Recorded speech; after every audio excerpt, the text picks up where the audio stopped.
ಅವರಿಬ್ರು 1 ವರ್ಷದ ಹಿಂದೆಯಷ್ಟೇ ಹೆತ್ತವರ ವಿರೋಧದ ಮಧ್ಯೆಯೂ ರಿಜಿಸ್ಟರ್ ಮ್ಯಾರೇಜ್ ಆಗಿದ್ರು.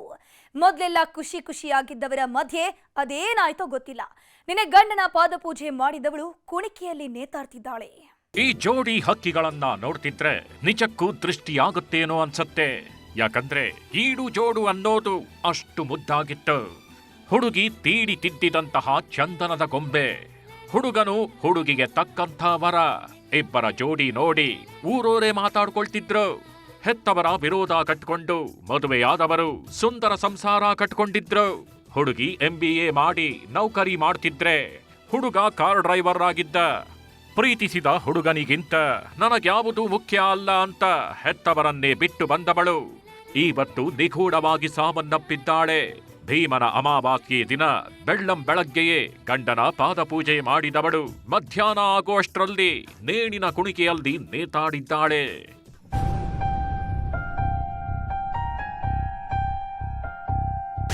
ಇನ್ಸ್ಟಾಗ್ರಾಂ ಪ್ರೀತಿ, ಮದುವೆಯಾಗಿತ್ತು ಜೋಡಿ. 1 ವರ್ಷ ಸಂಸಾರ, ಬದುಕೆ ಸರ್ವನಾಶ. ಈ ಮುದ್ದು ಮುಖದ ಚಲುವೆ ಹೆಸರು ಸ್ಪಂದನ ಅಂತ. ಈತನ ಹೆಸರು ಅಭಿಷೇಕ್. ಇಬ್ರು ಕೂಡ ಕನಕಪುರ ಮೂಲದವರೇ. MBA ಓದ್ತಿದ್ದ ಟೈಮ್ನಲ್ಲಿ ಕ್ಯಾಬ್ ಡ್ರೈವರ್ ಅಭಿಷೇಕ್ನ ಪರಿಚಯವಾಗಿತ್ತು. ಇನ್ಸ್ಟಾಗ್ರಾಂನಲ್ಲಿ ಶುರುವಾದ ಸ್ನೇಹ ಪ್ರೀತಿಗೆ ತಿರುಗೋದಕ್ಕೆ ತುಂಬಾನೇ ಸಮಯ ಹಿಡಿಯಲೇ ಇಲ್ಲ. ಯಾವಾಗ ಜೀವಕ್ಕೆ ಜೀವ ಅನ್ನೋಷ್ಟು ಪ್ರೀತಿಸೋದಕ್ಕೆ ಶುರು ಮಾಡಿದ್ರು, ಹೆತ್ತವರ ವಿರೋಧ ಕಟ್ಕೊಂಡು ಕಳೆದ ವರ್ಷ ರಿಜಿಸ್ಟರ್ ಮ್ಯಾರೇಜ್ ಆಗಿದ್ರು. ನಂತರ ಬೆಂಗಳೂರಿನ ನೆಲಮಂಗಲ ಬಳಿಯ ಅಂಚೆಪಾಳ್ಯದಲ್ಲಿ ಬಾಡಿಗೆ ಮನೆ ಮಾಡಿಕೊಂಡು ದಾಂಪತ್ಯ ಜೀವನ ಸಾಗಿಸ್ತಿದ್ರು. ಆದ್ರೆ ಇವರಿಬ್ಬರ ಮಧ್ಯೆ ಅದೇನಾಯ್ತೋ ಗೊತ್ತಿಲ್ಲ. 24 ವರ್ಷದ ಸ್ಪಂದನ ಇದ್ದಕ್ಕಿದ್ದಂತೆ ಅನುಮಾನಾಸ್ಪದವಾಗಿ ಸಾವಿನ ಮನೆ ಸೇರಿದ್ದಾಳೆ. ನಿನ್ನೆ ಭೀಮನ ಅಮಾವಾಸ್ಯೆಯಾಗಿದ್ರಿಂದ ಹೆಣ್ಣು ಮಕ್ಕಳೆಲ್ಲ ತಮ್ಮ ಗಂಡಂದಿರ ಪಾದಪೂಜೆಯನ್ನ ಭರ್ಜರಿಯಾಗಿ ಮಾಡಿದ್ರು. ಸ್ಪಂದನ ಕೂಡ ಬೆಳಗ್ಗೆ 9:30 ಸುಮಾರಿಗೆ ಗಂಡನ ಪಾದಪೂಜೆ ಮಾಡಿದ್ದಾಳೆ. ನಂತರ ಇಬ್ಬರು ಒಟ್ಟಿಗೆ ನಿಂತ್ಕೊಂಡು ಸೆಲ್ಫಿ ಫೋಟೋವನ್ನು ಕ್ಲಿಕ್ಕಿಸಿಕೊಂಡಿದ್ರು. ಇದೇ ಖುಷಿಯಲ್ಲಿದ್ದವಳು ಇನ್ಸ್ಟಾಗ್ರಾಂನಲ್ಲಿ ಎಲ್ಲ ಫೋಟೋ ಅಪ್ಲೋಡ್ ಮಾಡಿದ್ಲು. ನಂತರ 11 ಗಂಟೆ ಸುಮಾರಿಗೆ ತನ್ನ ತಾಯಿಗೆ ಫೋನ್ ಮಾಡಿದ ಸ್ಪಂದನ ಒಂದಿಷ್ಟು ಹೊತ್ತು ಚೆನ್ನಾಗಿಯೇ ಮಾತಾಡಿದ್ದಾಳೆ. ಆಮೇಲೆ ಅದೇನಾಯ್ತೋ ಗೊತ್ತಿಲ್ಲ, ಇದ್ದಕ್ಕಿದ್ದಂತೆ ನೇಣಿನ ಕುಣಿಕೆಯಲ್ಲಿ ನೇತಾಡಿದ್ಲು. ಈ ವಿಷಯ ತಿಳಿದ ಮನೆಯವರು ಸ್ಪಂದನ ತಾಯಿಗೆ ಫೋನ್ ಮಾಡಿ ಸುದ್ದಿ ಮುಟ್ಟಿಸಿದ್ರು. ಹೆಣ್ಣೆತ್ತವರು ಆಸ್ಪತ್ರೆಗೆ ಬರೋದ್ರೊಳಗೆ ಸ್ಪಂದನಾಳ ಉಸಿರೇ ನಿಂತು ಹೋಗಿತ್ತು. MBA ಓದಿಸಿ ಅವಳು ಯಾವುದೇ ಕಾರಣಕ್ಕೂ ಈ ಕೆಲಸ ಅವಳಾಗ ಅವಳು ಮಾಡ್ಕೊಳ್ಳಲ್ಲ.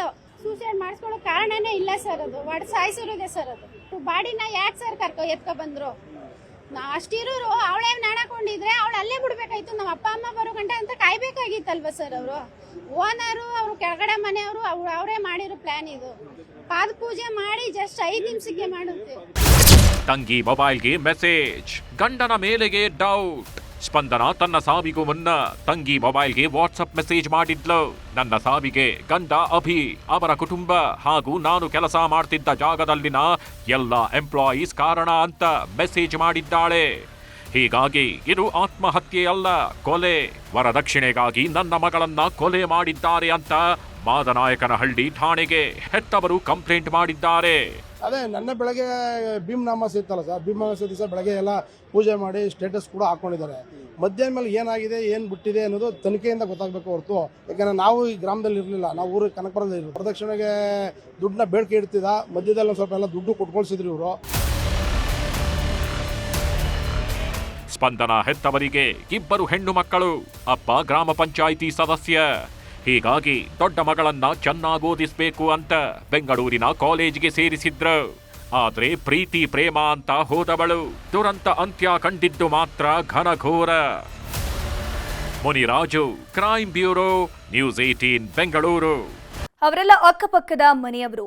ಜಾಗದ ವಿಷಯಕ್ಕೆ ಶುರುವಾದ ಗಲಾಟೆ ರಣಾಂಗಣವನ್ನೇ ಸೃಷ್ಟಿಸಿದೆ. ಹೆಣ್ಮಕ್ಳ ಮೇಲೆ ಪೌರುಷ ತೋರಿಸಿದವ ಕೇಸ್ ದಾಖಲಾಗ್ತಿದ್ದಂತೆ ನಾಪತ್ತೆಯಾಗಿದ್ದಾನೆ.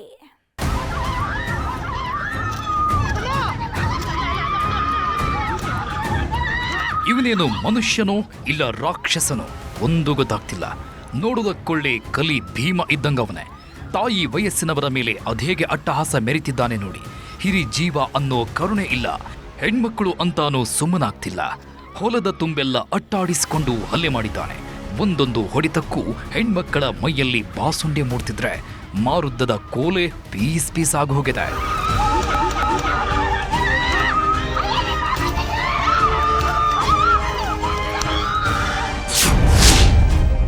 ಜಾಗದ ಜಗಳ, ಅಕ್ಕಪಕ್ಕದ ಮನೆಯವರ ಮಹಾಯುದ್ಧ.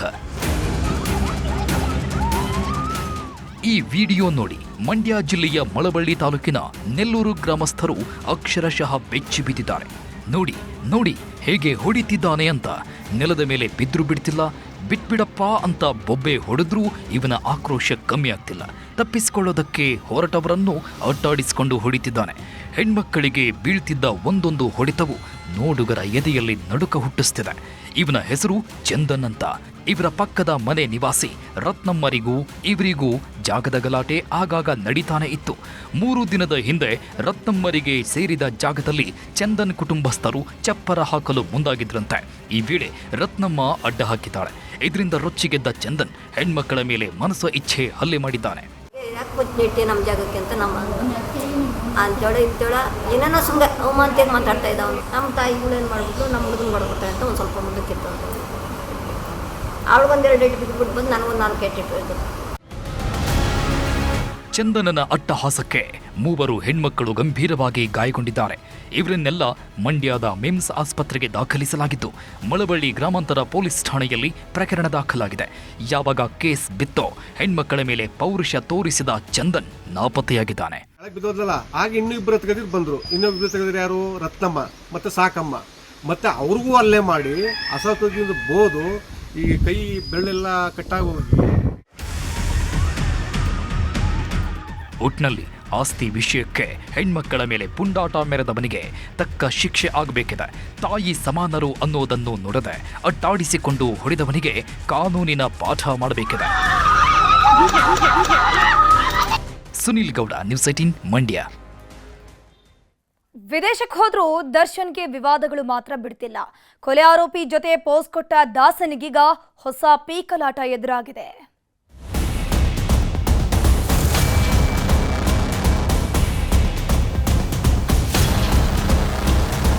ಅದೇನೂ ಗೊತ್ತಿಲ್ಲ. ವಿವಾದಗಳೇ ದರ್ಶನ್ರನ್ನ ಹುಡುಕೊಂಡು ಬರ್ತಾವೋ ಇಲ್ಲ ದರ್ಶನ್ನೇ ವಿವಾದಗಳನ್ನ ಹುಡುಕೊಂಡು ಹೋಗ್ತಾರೋ ಒಂದು ಗೊತ್ತಾಗ್ತಿಲ್ಲ.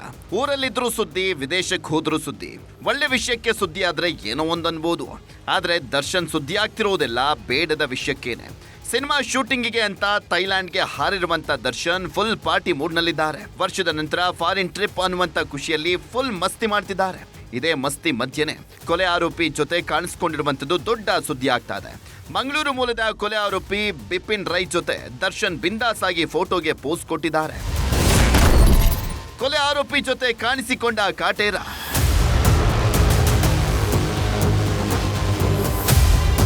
ಸಿನಿಮಾ ನೆಪದಲ್ಲಿ ಥೈಲ್ಯಾಂಡ್ಗೆ ಹಾರಿದ್ದಂತ ದರ್ಶನ್ ಫುಲ್ ರಿಲ್ಯಾಕ್ಸ್ ಮೂಡ್ನಲ್ಲಿದ್ದಾರೆ. ಫಾರಿನ್ನಲ್ಲಿ ಬಾಸ್ ಅಂತ ಹುಡ್ಕೊಂಡು ಬರೋರಿಲ್ಲ, ಏನೇ ಮಾಡಿದ್ರೂ ಕೂಡ ಸುದ್ದಿ ಮಾಡೋರಿಲ್ಲ. ಹೇಗಾಗಿನೇ ಮಜಾ ಉಡಾಯಿಸ್ತಿದ್ದಾರೆ. ಜೈಲಿಂದ ಹೊರ ಬಂದ ಮೇಲೆ ಸ್ವಾಮಿ ಕೊಲೆ ಕೇಸ್ನ ಆರೋಪಿಗಳ ಸಾಂಗತ್ಯವನ್ನ ದೂರ ಮಾಡ್ಕೊಂಡಿದ್ದಂತ ದರ್ಶನ್ ಮತ್ತೊಬ್ಬ ಕೊಲೆ ಆರೋಪಿ ಜೊತೆ ಕಾಣಿಸ್ಕೊಂಡಿದ್ದಾರೆ. ಅದರಲ್ಲೂ 10 ಫೋಟೋ ಕ್ಲಿಕ್ಕಿಸ್ಕೊಂಡು ಫುಲ್ ಮಜಾ ಮಾಡ್ತಿದ್ದಾರೆ. ಇವನೇ ಮಂಗಳೂರು ಮೂಲದ ಕೋಟಿ ಕುಳ. ಥೈಲ್ಯಾಂಡ್ನಲ್ಲೇ ಬಿಸ್ನೆಸ್ ಮಾಡ್ಕೊಂಡಿರುವಂತ ಬಿಪಿನ್ ರಾಯ್ ಕೊಲೆ ಕೇಸ್ನಲ್ಲಿ ಜೈಲು ವಾಸವನ್ನ ಅನುಭವಿಸಿದ್ದ. 2014 ಅಕ್ಟೋಬರ್ 7ನೇ ತಾರೀಕು ಮಂಗಳೂರಲ್ಲಿ ಅಬ್ದುಲ್ ಹಮೀದ್ ಎಂಬಾತನ ಭೀಕರ ಕೊಲೆಯಾಗಿತ್ತು. ಇದರ ತನಿಖೆಗಿಳಿದಂತ ಪೊಲೀಸರು 2 ಹಂತಕರನ್ನ ಹೆಡೆಮುರಿ ಕಟ್ಟಿದ್ರು. ಆರೋಪಿಗಳನ್ನ ವಿಚಾರಣೆ ಮಾಡ್ತಾ ಇದ್ದಂತೆ ಕೇಳಿ ಬಂದಂತ ಹೆಸರೇ ಬಿಪಿನ್ ರಾಯ್. ಇದೇ ಬಿಪಿನ್ ರಾಯ್ ಮಂಗಳೂರಿನ ಪಂಫೆಲ್ನಲ್ಲಿ ಬಿಪಿನ್ ಯಶೋಧ ಕೃಷ್ಣ ಅನ್ನುವಂತ ಫೈನಾನ್ಸ್ ಅನ್ನ ಮಾಡ್ತಾ ಇದ್ದ. ಇಲ್ಲೇ ಸಾಲವನ್ನ ಮಾಡಿದ್ದಂತ ಅಬ್ದುಲ್ ಹಮೀದ್ ವಾಪಸ್ ಕೊಡದೆ ಸತಾಯಿಸ್ತಾ ಇದ್ದ. ಎಷ್ಟೇ ಬೆದರಿಕೆ ಹಾಕಿದ್ರೂ ಕೂಡ ಕ್ಯಾರೆ ಎಂದಿರಲಿಲ್ಲ. ಹೀಗಾಗಿ ಸುಪಾರಿ ಕೊಟ್ಟು ರಕ್ತದ ಕೋಡಿಯನ್ನ ಹರಿಸಿದ್ದ. ಯಾವಾಗ ಅಬ್ದುಲ್ನ ಕೊಲೆ ಆಯ್ತೋ ಬಿಪಿನ್ ವಿದೇಶಕ್ಕೆ ಎಸ್ಕೇಪ್ ಆಗಿದ್ದ. ನಂತರ ಮಂಗಳೂರು ಪೊಲೀಸರು ಲುಕ್ಔಟ್ ನೋಟಿಸ್ ಅನ್ನ ಜಾರಿ ಮಾಡಿದ್ರಿಂದ 2015 ಜೂನ್ 29ನೇ ತಾರೀಕು ಮಂಗಳೂರು ವಿಮಾನ ನಿಲ್ದಾಣಕ್ಕೆ ಬಂದಿಳಿತಾ ಇದ್ದಂತೆ ಲಾಕ್ ಆಗಿದ್ದ. ಕೊನೆಗೆ ಜೈಲು ಶಿಕ್ಷೆಯನ್ನ ಕೂಡ ಅನುಭವಿಸಿ ಥೈಲ್ಯಾಂಡ್ನಲ್ಲಿ ಸೆಟಲ್ ಆಗಿದ್ದಾನೆ. ಈಗ ಈತನ ಜೊತೆಗೆ ದರ್ಶನ್ ಭರ್ಜರಿ ಪಾರ್ಟಿಯನ್ನ ಮಾಡಿರುವಂತದ್ದು. ನಟ ದರ್ಶನ್ ಹಂತಕರ ಜೊತೆಗೆ ಕಾಣಿಸ್ಕೊಳ್ತಾ ಇರುವಂತದ್ದು ಇದೇ ಮೊದಲೇನಲ್ಲ. ಜೈಲಲ್ಲಿದ್ದಾಗಲೇ ಕ್ರಿಮಿನಲ್ಗಳ ಜೊತೆ ಸಿಗರೆಟ್ ಹೊಡೆಯುವಂತ ಫೋಟೋ ದೊಡ್ಡ ಸುದ್ದಿಯಾಗಿತ್ತು. ನಂತರ ಕೇರಳದ ಪ್ರಸಿದ್ಧ ಮಡಾಯಿಕಾವು ದೇಗುಲಕ್ಕೆ ಹೋದಾಗ್ಲೂ ಕರುಪಾಡಿ ಅಶ್ರಫ್ ಕೊಲೆ ಆರೋಪಿ ಪ್ರಜ್ವಲ್ ರೈ ಜೊತೆ ಪ್ರತ್ಯಕ್ಷವಾಗಿದ್ದ. ಇದೀಗ ಬಿಪಿನ್ ರೈ ಜೊತೆ ದರ್ಶನ ಕೊಟ್ಟಿದ್ದಾರೆ. ಬೇಲ್ ಮೇಲೆ ಹೊರಬಂದಿರುವಂತ ದರ್ಶನ್ಗೆ ಸುಪ್ರೀಂ ಕೋರ್ಟ್ ತೂಗುಗತ್ತಿ ನೇತಾಡ್ತಾ ಇದೆ. ಎಲ್ಲಿ ಬೇಲ್ ಕ್ಯಾನ್ಸಲ್ ಆಗುತ್ತೋ ಅನ್ನುವಂತ ಆತಂಕ ಹಂತಕರ ಜೀವ ಹಿಂಡೋದಕ್ಕೆ ಶುರುವಾಗಿದೆ. ಇಂಥ ಹೊತ್ತಲ್ಲಿ ದರ್ಶನ್ ಪಾಲಿಗೆ ಒಂದೊಂದು ತಲೆನೋವಾಗಿದ್ದು ಸುಳ್ಳಲ್ಲ. ಕಿಶನ್ ಶೆಟ್ಟಿ, ನ್ಯೂಸ್ 18 ಮಂಗಳೂರು. ಧರ್ಮಸ್ಥಳಕ್ಕೆ ಎಂಟ್ರಿ ಕೊಟ್ಟಿರುವಂತಹ ಎಸ್ಐಟಿ ತಂಡ ನಿಗೂಢ ಸಾವಿನ ಪ್ರಕರಣವನ್ನ ಕೈಗೆತ್ತಿಕೊಂಡಿದೆ. ಇದರ ಬೆನ್ನಲ್ಲೇ ರಾಜ್ಯ ಗುಪ್ತಚರ ಇಲಾಖೆ ಕೂಡ ಅಖಾಡಕ್ಕಿಳಿದಿದೆ.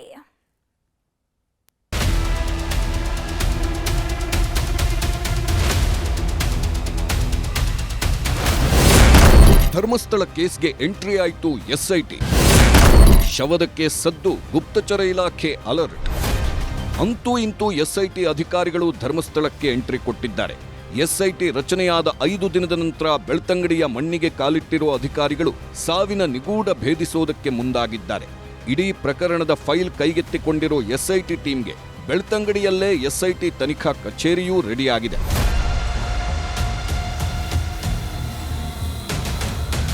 ಬೆಂಗಳೂರಿನಿಂದ ಬೆಳ್ತಂಗಡಿಗೆ ಆಗಮಿಸಿದ ಎಸ್ಐಟಿ ಟೀಮ್ ಪ್ರಕರಣದ ಎಲ್ಲಾ ಫೈಲ್ ಹಾಗೂ ದಾಖಲೆಯನ್ನ ತಮ್ಮ ವಶಕ್ಕೆ ಪಡೆದಿದೆ. ಮೊದಲ ದಿನವೇ ಮಿಂಚಿನ ಸಂಚಾರ ಮಾಡಿದ ಅಧಿಕಾರಿಗಳು ಧರ್ಮಸ್ಥಳ ಠಾಣೆಯಲ್ಲಿ ದಾಖಲಾಗಿದ್ದ ಕೇಸ್ನ ಮಾಹಿತಿಯನ್ನೂ ಕಲೆ ಹಾಕಿದ್ದಾರೆ. ಇಂದಿನಿಂದ ಅಧಿಕೃತ ತನಿಖೆ ಶುರುವಾಗಿದ್ದು ಹೂತಿಟ್ಟ ಶವಗಳ ರಹಸ್ಯ ಭೇದಿಸೋ ಕೆಲಸ ಶುರುವಾಗಲಿದೆ. ಇದರ ಬೆನ್ನಲ್ಲೇ ಗುಪ್ತಚರ ಇಲಾಖೆ ಕೂಡ ಧರ್ಮಸ್ಥಳ ಗ್ರಾಮದಲ್ಲಿ ಮಾನಿಟರ್ ಮಾಡುವುದಕ್ಕೆ ಆರಂಭಿಸಿದೆ. ಬೆಳ್ತಂಗಡಿಯಲ್ಲಿ ಎಸ್ಐಟಿ ತನಿಖಾ ಕಚೇರಿ ಸಿದ್ಧವಾಗಿದ್ದು ಪೊಲೀಸ್ ವಸತಿ ಗೃಹದಲ್ಲಿ ಕಚೇರಿ ಸ್ಥಾಪನೆ ಮಾಡಿದ್ದಾರೆ. ಎಸ್ಪಿ, ಡಿವೈಎಸ್ಪಿ, ಇನ್ಸ್ಪೆಕ್ಟರ್, ಸಿಬ್ಬಂದಿ ಬಳಕೆಗೆ ಕಚೇರಿ ರೆಡಿಯಾಗಿದ್ದು ಕಂಟ್ರೋಲ್ ರೂಮ್ ಸೇರಿದಂತೆ ಎಲ್ಲ ಅಗತ್ಯ ವ್ಯವಸ್ಥೆ ಮಾಡಲಾಗಿದೆ. ಎಸ್ಐಟಿ ಬೆನ್ನಲ್ಲೇ ರಾಜ್ಯ ಗುಪ್ತಚರ ಇಲಾಖೆ ಕೂಡ ಶವ ರಹಸ್ಯದ ಮೇಲೆ ಕಣ್ಣಿಟ್ಟಿದೆ. ಧರ್ಮಸ್ಥಳ ಗ್ರಾಮದಲ್ಲಿ ಗುಪ್ತಚರ ಸಿಬ್ಬಂದಿ ಕಣ್ಗಾವಲು ಇರಿಸಿದ್ದು ಕ್ಷಣಕ್ಷಣದ ಮಾಹಿತಿಯನ್ನ ಸರ್ಕಾರಕ್ಕೊಪ್ಪಿಸೋದಕ್ಕೆ ಅಖಾಡಕ್ಕಿಳಿದಿದೆ. ತನಿಖೆಯ ಫಲಿತಾಂಶ ಏನೇ ಬಂದರೂ ಕಾನೂನು ಸುವ್ಯವಸ್ಥೆಯ ಮೇಲೆ ಹೇಗೆಲ್ಲ ಪರಿಣಾಮ ಬೀರಲಿದೆ ಅನ್ನೋದರ ಬಗ್ಗೆ ನಿಗಾ ವಹಿಸಿದ್ದಾರೆ. ಭದ್ರತೆ ಹಾಗೂ ಕಾನೂನು ಸುವ್ಯವಸ್ಥೆಯ ದೃಷ್ಟಿಯಿಂದಾಗಿ ಮಾಹಿತಿ ಸಂಗ್ರಹಿಸುತ್ತಿದ್ದಾರೆ. ಧರ್ಮಸ್ಥಳ ಗ್ರಾಮದ ಶವ ಹೂತಿಟ್ಟ ಪ್ರಕರಣದ ಜೊತೆಗೆ ಕ್ಷೇತ್ರದ ಬಗ್ಗೆ ಆಗ್ತಿರೋ ಅಪಪ್ರಚಾರದ ಹಿನ್ನೆಲೆ ಮಹಿಳೆಯರು ಉರುಳು ಸೇವೆ ಮಾಡಿದ್ದಾರೆ. ನಿಗೂಢ ಪ್ರಕರಣ ಆದಷ್ಟು ಬೇಗ ಇತ್ಯರ್ಥವಾಗಲಿ, ಜೊತೆಗೆ ಕ್ಷೇತ್ರದ ಬಗ್ಗೆ ಅಪಪ್ರಚಾರ ಮಾಡೋರಿಗೆ ಸದ್ಬುದ್ಧಿ ನೀಡಲಿ ಅಂತ ಸುಮಾರು 40 ಮಹಿಳೆಯರು ಉರುಳು ಸೇವೆ ಮಾಡಿದ್ರು. ಒಟ್ನಲ್ಲಿ ಎಸ್ಐಟಿ ತಂಡ ಧರ್ಮಸ್ಥಳಕ್ಕೆ ಬಂದಿಳಿದಿದ್ದು ಇನ್ನೇನಿದ್ರೂ ಹೆಣ ಹುಡುಕಾಟ ಒಂದೇ ಬಾಕಿ. ಕಿಶನ್ ಶೆಟ್ಟಿ, ನ್ಯೂಸ್ 18 ಮಂಗಳೂರು. ಕರುನಾಡಲ್ಲಿ ಪುಷ್ಯ ಮಳೆ ಅಬ್ಬರಿಸಿ ಬೊಬ್ಬೆರಿತಾ ಇದೆ. ಮಲೆನಾಡಿನಲ್ಲಂತೂ ಧಾರಾಕಾರವಾಗಿ ಮಳೆಯಾಗ್ತಿದ್ದು ಊರುಗಳೇ ಮುಳುಗೇಳೋದಕ್ಕೆ ಶುರುವಾಗಿದೆ.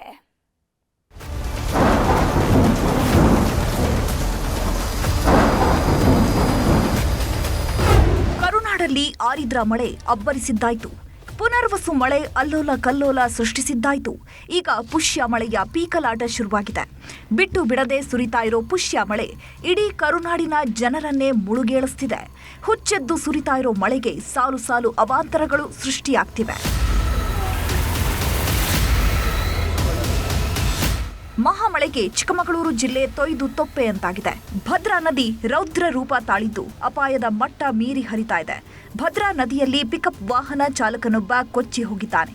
ಕಳಸ ಸಮೀಪದ ಗಣಪತಿ ಕಟ್ಟೆ ಗ್ರಾಮದ 23 ವರ್ಷದ ಸಮಂತ್ ಗಾಡಿ ಓಡಿಸುವಾಗ ನಿಯಂತ್ರಣ ತಪ್ಪಿ ವಾಹನ ಸಮೇತ ಭದ್ರಾ ಪಾಲಾಗಿದ್ದಾನೆ. ನಿನ್ನೆಯಿಂದ ಕಾರ್ಯಾಚರಣೆ ನಡೀತಾ ಇದ್ದು ಇವತ್ತು ಪಿಕಪ್ ವಾಹನ ಮಾತ್ರ ಪತ್ತೆಯಾಗಿದೆ. ದುರದೃಷ್ಟ ಅಂದ್ರೆ ಅತ್ತ ಮಗ ನದಿಯಲ್ಲಿ ಕೊಚ್ಚಿ ಹೋಗಿದ್ದಾನೆ ಅನ್ನೋ ವಿಷಯ ಗೊತ್ತಾಗ್ತಾ ಇದ್ದಂತೆ ಇತ್ತ ಹೆತ್ತವಳು ಆತ್ಮಹತ್ಯೆ ಮಾಡಿಕೊಂಡಿದ್ದಾಳೆ. ಉತ್ತರ ಕನ್ನಡ ಜಿಲ್ಲೆಯಲ್ಲೂ ಮಳೆರಾಯ ಅಬ್ಬರಿಸ್ತಾ ಇದ್ದು ಹೊನ್ನಾವರದ ಹೊಸಕುಳಿಯ ಭಾಸ್ಕೇರಿ ನದಿ ಹುಚ್ಚೆದ್ದು ಹರಿತಾ ಇದೆ. ಇದರ ಪರಿಣಾಮ 10 ಮನೆಗಳು ಜಲಾವೃತವಾಗಿದ್ದು ನದಿ ಪಾತ್ರದ ಜನ ಪ್ರವಾಹಕ್ಕೆ ತತ್ತರಿಸಿ ಹೋಗಿದ್ದಾರೆ. ಸೊಂಟದೆತ್ತರಕ್ಕೆ ನಿಂತಿದ್ದ ನೀರಲ್ಲೇ ಕಾಳಜಿ ಕೇಂದ್ರಕ್ಕೆ ಜನ ಶಿಫ್ಟ್ ಆಗಿದ್ದಾರೆ.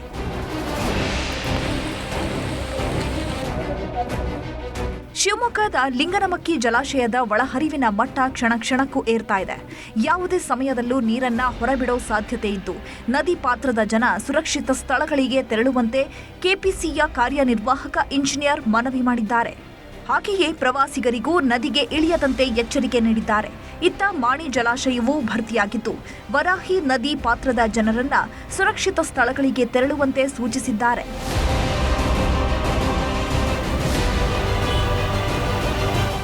ಮಳೆ ಬಂದ್ರೆ ಆಗೋ ಅವಾಂತರಗಳು ಒಂದೆರಡಲ್ಲ ಬಿಡಿ. ಅಪುಷ್ಯ ಮಳೆ ಅವಾಂತರಕ್ಕೆ ದನದ ಕೊಟ್ಟಿಗೆ ಕುಸಿದು ಬಿದ್ದಿದೆ. ಶಿವಮೊಗ್ಗ ಜಿಲ್ಲೆಯ ಸಾಗರ ತಾಲೂಕಿನ ಆನಂದಪುರ ಸಮೀಪದ ಮುರುಘಾಮಠ ಪ್ರದೇಶದಲ್ಲಿ ದನದ ಕೊಟ್ಟಿಗೆಯೊಂದು ನೆಲಕಚ್ಚಿದ್ದು 12 ಜಾನುವಾರುಗಳಿಗೆ ಗಾಯಗಳಾಗಿವೆ. ಕಲಬುರಗಿಯಲ್ಲಿ ಬೀಳ್ತಾ ಇರೋ ಮಳೆಗೆ ಚಿಂಚೋಳಿ ತಾಲೂಕಿನ ಮುಲ್ಲಾಮಾರಿ ಜಲಾಶಯ ತುಂಬಿ ಹರಿತಾ ಇದೆ. ನಿರಂತರವಾಗಿ ಮಳೆ ಸುರಿತಾ ಇರೋದ್ರಿಂದ ಜನ ಕಂಗಾಲಾಗಿದ್ದು ನದಿ ಪಾತ್ರದ ಜನರು ಎಚ್ಚರಿಕೆಯಿಂದ ಇರುವಂತೆ ಸೂಚನೆ ನೀಡಿದ್ದಾರೆ. ಮಹಾಮಳೆಯಿಂದಾಗಿ ರಸ್ತೆಗಳೆಲ್ಲ ಕೆಸರು ಗದ್ದೆಯಂತಾಗಿವೆ. ಕೊಪ್ಪಳದ ಹನುಮಸಾಗರದಿಂದ ಗಜೇಂದ್ರಗಡಕ್ಕೆ ಹೋಗುವ ರಸ್ತೆ ಸಂಪೂರ್ಣವಾಗಿ ಹದಗೆಟ್ಟಿದ್ದು ಕೆಸರು ಗದ್ದೆಯಂತಾದ ರಸ್ತೆಯಲ್ಲೇ ವಾಹನ ಸವಾರರು ಪರದಾಡ್ತಿದ್ದಾರೆ. ಕಳೆದ 3 ವರ್ಷಗಳಿಂದ ರಸ್ತೆ ದುರಸ್ತಿ ಮಾಡುವಂತೆ ಸ್ಥಳೀಯರು ಎಷ್ಟೇ ಮನವಿ ಮಾಡಿದ್ರೂ ಅಧಿಕಾರಿಗಳು ಮಾತ್ರ ಕ್ಯಾರೆ ಅಂತಿಲ್ಲ. ಒಟ್ನಲ್ಲಿ 12 ದಿನಗಳ ಕಾಲ ರಾಜ್ಯದಲ್ಲಿ ಭಾರೀ ಮಳೆ ಬೀಳಲಿದ್ದು ಉತ್ತರ ಕನ್ನಡ, ಉಡುಪಿ, ಶಿವಮೊಗ್ಗ, ಚಿಕ್ಕಮಗಳೂರು, ದಕ್ಷಿಣ ಕನ್ನಡ ಜಿಲ್ಲೆಗೆ ಆರೆಂಜ್ ಅಲರ್ಟ್ ಘೋಷಿಸಲಾಗಿದೆ. Bureau report, news 18. ಈ ಬಾರಿ ಮಳೆ ಆಗಿರೋದ್ರಿಂದ ಬೆಳೆಗಳು ಕೂಡ ಸಂಪಾಗಿದೆ. ಹೀಗಾಗಿ ಗೊಬ್ಬರ ಹಾಕೋದಕ್ಕೆ ಸಜ್ಜಾಗಿರುವಂತಹ ಜನರಿಗೆ 1 ಚೀಲ ಯೂರಿಯಾನೂ ಸಿಗ್ತಾ ಇಲ್ಲ. ಹೀಗಾಗಿ ಕರುನಾಡಲ್ಲಿ ಯೂರಿಯಾ ಗೊಬ್ಬರದ ಸಂಗ್ರಾಮವೇ ಶುರುವಾಗಿದೆ. ಇನ್ನೂ ನಮ್ಮ ಹತ್ರ 1,94,579 ಮೆಟ್ರಿಕ್ ಟನ್ನು ಸಾಕಿದೆ. ಇರಾನ್ ಫೈಟಿಂಗ್ ನಡೀತಾ ಇರೋದ್ರಿಂದ ಇಂಪೋರ್ಟ್ ಆಗ್ತಾ ಇಲ್ಲ. ಆವಾಗ ಹಸಿರುಕ್ರಾಂತಿ ಆದಾಗ ಹೆಚ್ಚು ನಾವು ಬೇಕು ಅಂತೇಳಿ ಬೆಳೆಸ್ತೀವಿ. ಅಲ್ಲಿಂದ ಇಲ್ಲಿವರೆಗೂ ಬಂದುಬಿಟ್ಟಿದ್ದೀವಿ. ಈಗ ಅದು ಕಡಿಮೆ ಮಾಡಬೇಕು ಅಂದರೆ ಸ್ವಲ್ಪ ಟೈಮ್ ತಗೊಂಡು 10 ಚೀಲ 20 ಚೀಲ 30 ಚೀಲ ಒಳಗಿದ್ದೊಳಗೆ ಕೊಟ್ಟು ಕಳಿಸ್ತಾರೆ ಅವರು. ಅಂಗಡಿಯವ್ರು ಬಂದು ಕೇಳಿದ್ರೆ ಇಲ್ಲ ಅಂತಾರೆ.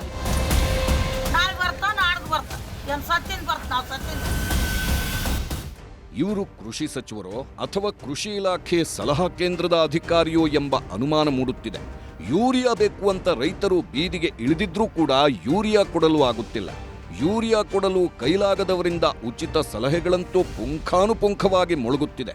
ರೈತರಿಗೆ ಗೊಬ್ಬರ ಪೂರೈಸಲು ಸಾಧ್ಯವಾಗದಿದ್ದಕ್ಕೆ ಕುಂಟು ನೆಪ ಒಡ್ಡಿದ್ದಾರೆ. ಇದು ರಾಸಾಯನಿಕ ಗೊಬ್ಬರ ಬಳಕೆ ತಗ್ಗಿಸುವ ಪ್ರಯತ್ನವಂತೆ. ಸಾವಯವ ಕೃಷಿಗೆ ಪ್ರೋತ್ಸಾಹ ಯತ್ನ ಅಂದುಬಿಟ್ರು ನಮ್ಮ ಕೃಷಿ ಸಚಿವರು ಚಲುವರಾಯಸ್ವಾಮಿ.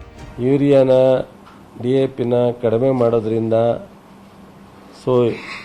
ಇಳುವರಿ ಕಡಿಮೆ ಆಗಲ್ಲ. ಎಲ್ಲ ಬೆಳೆಗೂ ಆಲ್ಟರ್ನೇಟ್ ನಾವು ನ್ಯಾನೋ DAP, ನ್ಯಾನೋ ಯೂರಿಯಾ ಕೊಡ್ತಾ ಇರ್ತಕ್ಕಂಥದ್ದು ಮತ್ತು ಈ ಸಾವಯವ ಗೊಬ್ಬರ ಉಪಯೋಗಿಸ್ತಕ್ಕಂಥದ್ದು, ಗ್ರೀನ್ ಮೆನ್ಯೂರ್ಗೆ ನಾವು ಸ್ವಲ್ಪ ಹೆಚ್ಚು ಲಾಸ್ಟ್ ಟೈಮು ಅಡಿಷನಲ್ ಆಗಿ ನಾವು ಬಜೆಟ್ ಕೊಟ್ಟಿದ್ದು, ಇದನ್ನೆಲ್ಲ ಪ್ರಯತ್ನ ನಡೀತಾ ಇದೆ.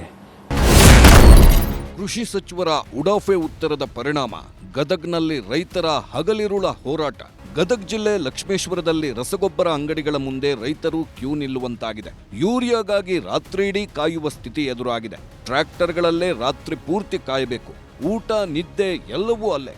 ಮಳೆ, ಗಾಳಿ, ಚಳಿ ಲೆಕ್ಕಿಸದೆ ಗೊಬ್ಬರಕ್ಕಾಗಿ ಕ್ಯೂ ನಿಂತು ರಾತ್ರಿ ಇಡೀ ಕಾದರೂ ಸಿಗುತ್ತಿಲ್ಲ ಯೂರಿಯಾ. ಗದಗ್ನ ನಾಮಜೋಶಿ ರಸ್ತೆಯಲ್ಲೂ ರೈತರು ಬೀದಿಗೆ ಬಂದಿದ್ದಾರೆ. ನಿದ್ದೆ ಇಲ್ಲ, ಊಟ ಇಲ್ಲ, ಮನೆ ಬಿಟ್ಟು ಬೀದಿಗೆ ಬಂದು ಯೂರಿಯಾ ಮೂಟೆ ಲೋಡ್ ಬರೋ ಕಡೆ ನೋಡುತ್ತಿದ್ದಾರೆ.